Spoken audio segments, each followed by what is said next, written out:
ECG అంటే electrocardiogram అంటారండి. మనిషి ఇన్వెంట్ చేసిన ఒక గొప్ప ఇన్వెన్షన్ అన్నమాట.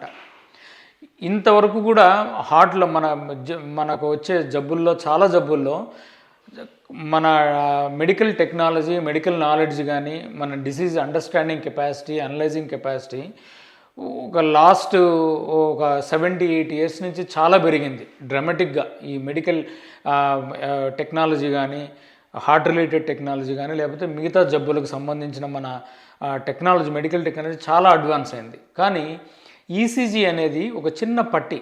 ఈసీజీ అనేది ఇక్కడ హార్ట్లో ఎలక్ట్రికల్ డిస్టర్బెన్సెస్ని డిటెక్ట్ చేస్తుంది అనమాట. అంటే డీపోలరైజేషన్, రీపోలరైజేషన్ అంటారు మామూలుగా ఇంగ్లీష్ టెర్మినాలజీలో.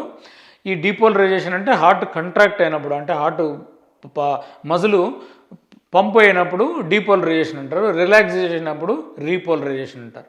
ఈ రెండింటిని మనము ఒక చిన్న లీడ్స్ అంటారు, ఎలక్ట్రికల్ లీడ్స్ని పెడితే అది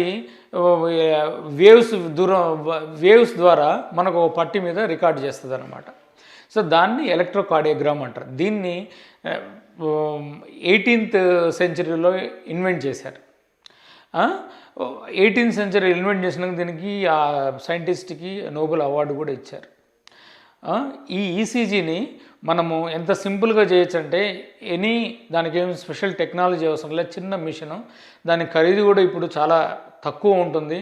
నాకు తెలిసి ఒక 15-20 thousandsలో వచ్చేస్తుంది ఆ మిషను. ఎక్కడైనా మనం ఇన్స్టాల్ చేయొచ్చు. ఎక్కడైనా మనం మారుమూల గ్రామాల్లో కూడా మనం దాన్ని పెట్టుకొని దాన్ని మన ప్రజెంట్ టెక్నాలజీలతో రిమోట్, మనకి ఇప్పుడు వైఫై కానీ, లేకపోతే మొబైల్ కానీ, బ్లూటూత్ టెక్నాలజీ ద్వారా మనము టెలిమెడిసిన్ అంటారు. దాని ద్వారా మనము ఎక్కడికైనా, మనం వరల్డ్లో ఎక్కడికైనా దాన్ని మనము పంపించేసి ఎవరైనా దాన్ని అనలైజ్ చేసి చెప్పేస్తారు.